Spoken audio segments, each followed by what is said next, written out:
Okay, today we are discussing about the moment of inertia. Now let us see what is meant by the moment of inertia. It is the very important property for the any kind of sections. Moment of inertia. The moment of force P about a point is the product of force and the perpendicular distance between the point and the line of action of the force. As we know that the definition of moment means what? That is nothing but what? It is the rotational effect which is caused due to the force into the perpendicular distance x, that is giving you the moment. But we have to discuss about the moment of inertia. This is the concept of first moment is the product of force into their perpendicular distance between the point and the line of action of the force. Then this moment is also called first moment of a force. Now what this moment, only the moment is called as the first moment of the force. If this moment is again multiplied with the perpendicular distance x between the point and the line of action of force, that is, if we are multiplying this moment with again this perpendicular distance x, we are again multiplying with the perpendicular distance x, what will you be getting? The this moment px into x, you will be getting px square, and then this quantity is called moment of the moment of force. What it called as moment of a force, or it may be called it as second moment of force, or it may be called it as second moment of force, or the moment of inertia. Briefly it is written as mi. Briefly we call it as a mi. Okay, this moment, the again we are taking the same multiplication, multiply with the perpendicular distance, that's why this term becomes a second moment of a force, or it may be called it as a moment of inertia. It may be called it as a moment of inertia. Okay,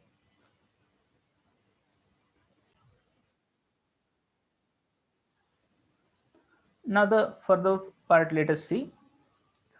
Sometime instead of force, now here for the moment we are considering the force, but for sometimes, for some instance, instead of force we may select area or a mass of a figure or the body is taken into consideration. Now instead of what? Instead of this force P, we may apply the area or mass of the figure or a body. Then for such condition, then the second moment is known as second moment of area or second moment of mass. If we are considering area, then it is called as a second moment of area or a second moment of mass. But all such second moment are broadly termed as a moment of inertia. All this term is called it as a moment of inertia. It means that whatever may be the moment, it may be concerned with the areas instead of force or mass.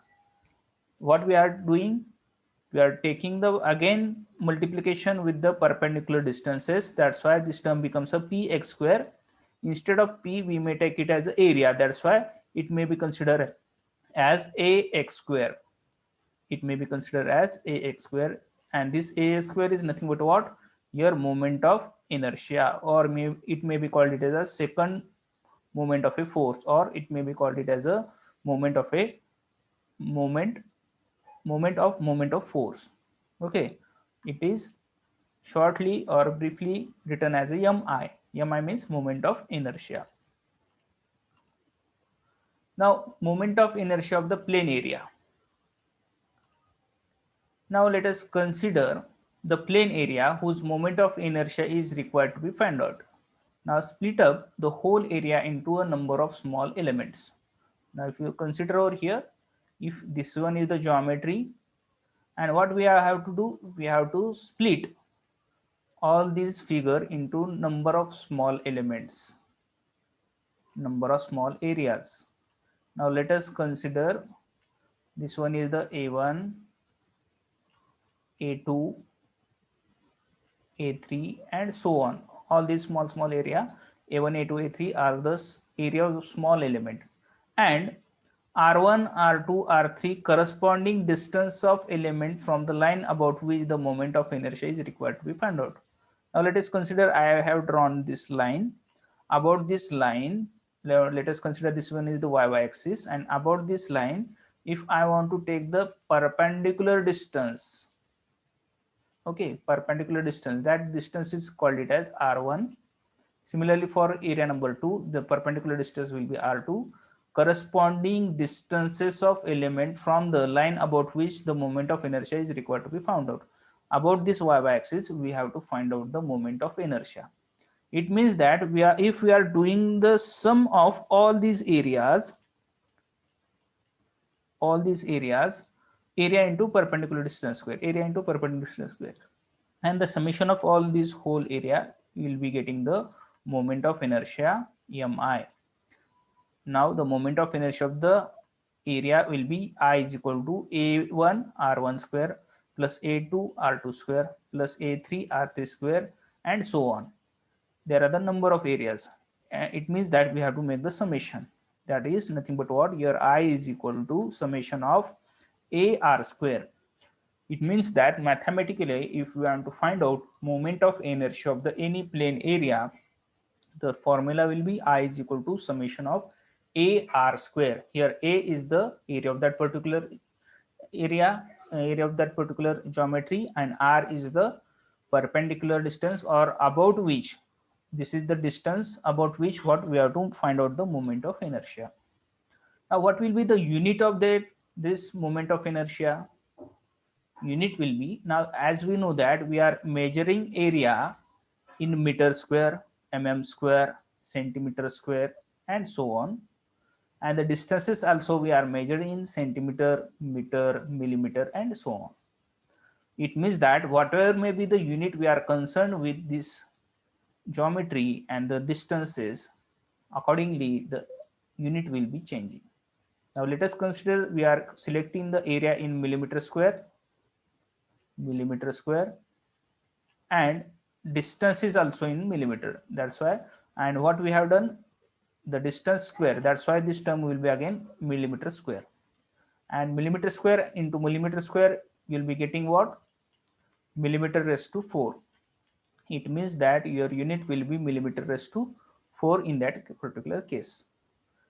If instead of millimeter, if we are measuring area in meter square and distance also in meter square, then you'll be getting this moment of inertia in meter raised to 4. Okay. As a matter of fact, the unit of moment of inertia of the plane area depends upon the unit of area and the length. If area is meter square and length is in meter, then corresponding moment of inertia is expressed as meter raised to 4. If the area is measured in the millimeter square and the length is measured in millimeter, then corresponding moment of inertia is expressed in millimeter raised to 4. Okay. Accordingly, whatever may be the area we are concerned and whatever may be the distance we are measured, what the unit we are taken for the area and the distance, the corresponding moment of inertia unit will be raised to 4. Meter raised to 4, centimeter raised to 4, millimeter raised to 4. These are the units for the moment of inertia. Now, what is meant by radius of gyration? Radius of gyration is the mathematical term defined by the relation. Now, what is this relation? K is equal to under root of I upon A. Now here K is nothing but what? K is equal to radius of gyration, and I is the moment of inertia. I is the moment of inertia. What we have previously said, that moment of inertia, that is nothing but what? I. And area A is the cross section area of that particular geometry. Now if we want to find out, now let us consider this one is the rectangular section, and if we want to find out moment of inertia about x-axis, moment of inertia about y-axis, and if we want to find out the radius of gyration about x-axis, kx is equal to under root of ixx divided by a, kyy is equal to under root of iyy upon a, and if I want to find out moment of inertia about AB axis. AB is the any axis of reference. It may be at a distance, it may be having any distance. Now let us say 10 millimeter from the this geometry. And about this axis, if you want to find out the radius of gyration, you may get this value by using KAB. It means that radius of gyration about AB axis is equal to under root of IAB divided by A. IAB. You have to find out the moment of inertia about AB axis divided by total area of that particular figure. Then you will be getting the radius of gyration. And this is nothing but what? It is the mathematical term defined by the relation, and the relation is K is equal to under root of I by A. I is the moment of inertia, A is the area of that particular figure. Or you may write it down like this one. If you are squaring this term, you will be getting K square is equal to I by A. K square is equal to I by A. Okay. Now, if you want to write down I is equal to, you will be getting I is equal to K square into A. K square into A. Hold for a minute.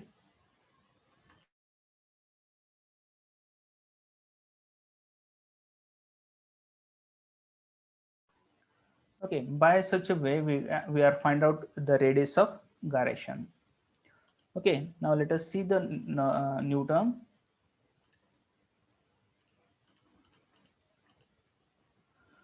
Now the relation between the radius of gyration and the moment of inertia can be put in the form of, as what we have previously said, that I is equal to A into K square.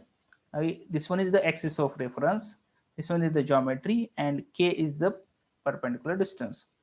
Okay, from above relation, the geometrical mean can be assessed to term the radius of gyration.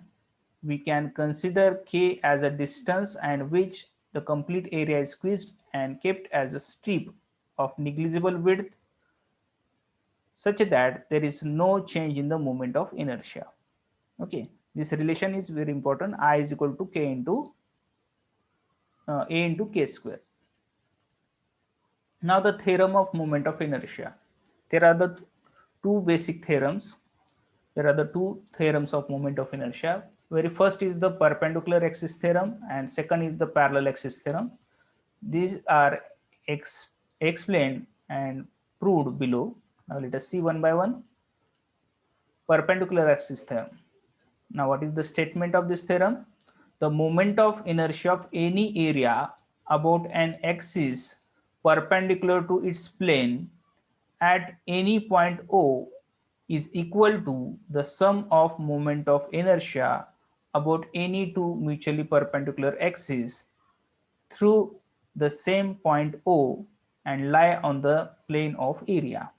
Now if you see here, this is the one of the geometry, and according to this perpendicular axis theorem, what it states that the moment of inertia of area about any axis perpendicular to plane. Now if you see here, this one is the one of the geometry, and about this geometry, perpendicular axis means what?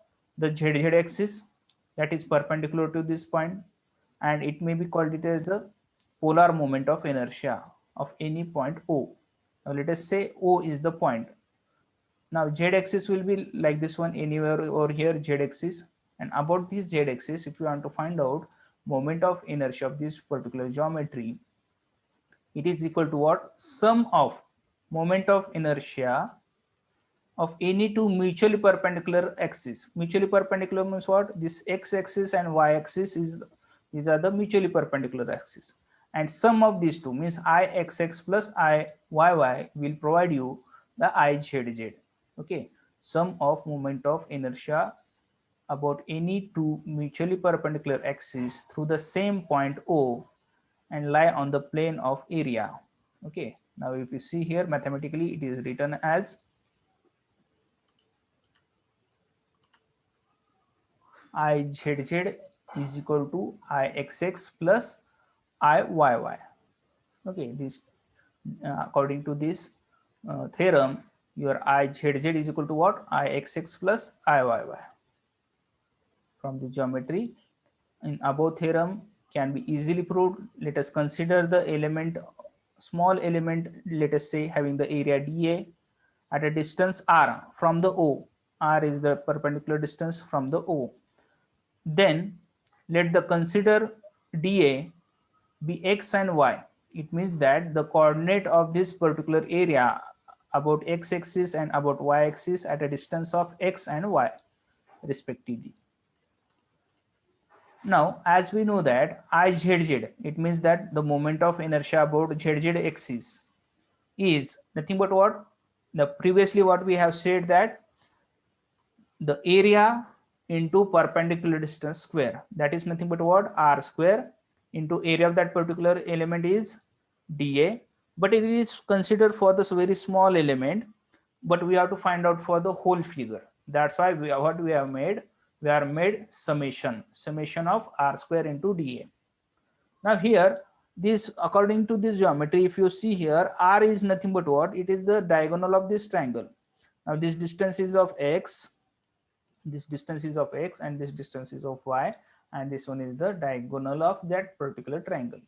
And according to the Pythagoras theorem, this r square is equal to x square plus y square. That's why instead of this r square, we may put it this x square plus y square. R square is equal to x square plus y square. This one is the diagonal of your triangle, if you are consider this triangle. Okay, this one is the x and this one is the y, and this one is the diagonal. That's why diagonal r square is equal to what? X square plus y square. That's why instead of r square, we are putted x square plus y square. Now separate the terms, you will be getting summation x square dA plus summation y square dA, and this term is nothing but what? It is the moment of inertia about x-axis, and summation of y square into dA is nothing but what? It is the moment of inertia about y-axis. It means that Izz is equal to Ixx plus Iyy. It is proved over here. It means that it is proved over here. The Ixx is equal to Iyy. The theorem, perpendicular axis theorem, is proved over here. Okay. Now let us proceed for the next theorem, parallel axis theorem, second theorem. Now what is the statement? The moment of inertia about any axis in the plane of an area is equal to sum of moment of inertia about and parallel centroidal axis and the product of area and a square of distance between the two parallel axes. Now if you see here, this one is the area, and we have to find out the moment of inertia about AB axis, and AB is the axis which is parallel to the centroidal axis GG over here. If you see here, AB axis is parallel to GG axis, and GG axis is the centroidal axis which is passing from the centroid of that particular geometry. Okay, at a distance, let us say YC over here, and A is the area of that particular figure. Now let us consider very small strip. Now according to this statement, what is the mathematical equation? Let us see. This IAB, moment of inertia AB, is equal to IGG, is the moment of inertia about centroidal axis, plus A is the total area, into y square. Y square is the distance between these two parallel axes. Okay, IAB is the moment of inertia about AB axis. GG is the moment of inertia about centroidal axis GG parallel to AB. Area A is the area of the plane figure. Y is the distance between axis AB and the parallel centroidal axis GG. Now let us prove this theorem. How to prove this? As we know that AB axis, as according to the moment of inertia definition, moment of inertia about AB is nothing but what? This distance square. Now let us consider this small element strip having the area dA into the perpendicular distance will be this y plus yc square. It means that y plus yc square into dA. This is nothing but what? Moment of inertia about AB according to the moment of inertia definition. Now squaring this bracket, we will be getting y square plus twice y into yc plus yc square dA. Now separating the term, multiply by dA, you will be getting summation of y square dA plus summation of twice y into yc dA plus summation of yc square dA. This will be the expansion and separation of the bracket. Now here let us consider one by one term. Summation of y square dA. Y square is this term, and summation of y square into this dA, it will provide you moment of inertia about GG axis. According to the definition of moment of inertia, area into distance square is nothing but what? Moment of inertia. And this distance is from the GG axis. GG is the centroidal axis. It means that you will be getting what? IgG, moment of inertia about GG. This term will provide you the IgG. This will provide you the term IgG over here. Now, next term is this summation of y into yc. Now here yc is the fixed distance over here. It will not be going to be changed. Now let us take it outside. 2 is also constant. Summation of y into dA. Summation of y into dA. Now what we have done over here, for our simplification, we are multiplied a with this term, and we also have divided with this the same term. It means that this, it may be cancelled or it may be kept as it is. For our simplification, we are multiplied and divided with the a term. In above term, 2 into yc into a is constant over here, and this summation of y into d upon a, this is nothing but what? The distance of centroid from the reference axis. As we know that this formula is to find out the centroid, that is nothing but what? Y bar. Y bar is nothing but what? Summation of a1 y1 plus a2 y2 divided by total area A, and this is nothing but what? Summation of y into d upon A, and the distance of centroid from the reference axis, that is from the GG, but this GG lies over the same line, no? So GG is passing through the centroid itself. It means that this term is 0 over here. This term is 0. It means that this whole term becomes a 0. This whole term becomes a 0. It means that this second term whole term becomes a 0, and this term is nothing but what? IgG. Now the remaining is this term, summation yc square into dA, and here yc is the fixed distance, that's why it is constant, keep it as outside, and summation of dA is nothing but what? The total area, summation of the strip, it will provide you what? Total area of that particular figure. It means that this term becomes y into a into yc square. Now put these two values in this equation, what you will be getting finally? IAB is equal to summation of IgG plus a into yc square. This is nothing but what? Your theorem, and this theorem is proved over here. Okay, these two theorems are very important, that is Izz is equal to Ixx plus Iyy, and according to parallel axis theorem, IAB is equal to IgG plus A into yc square. These two equations are very important for the find out the moment of inertia of the any geometries.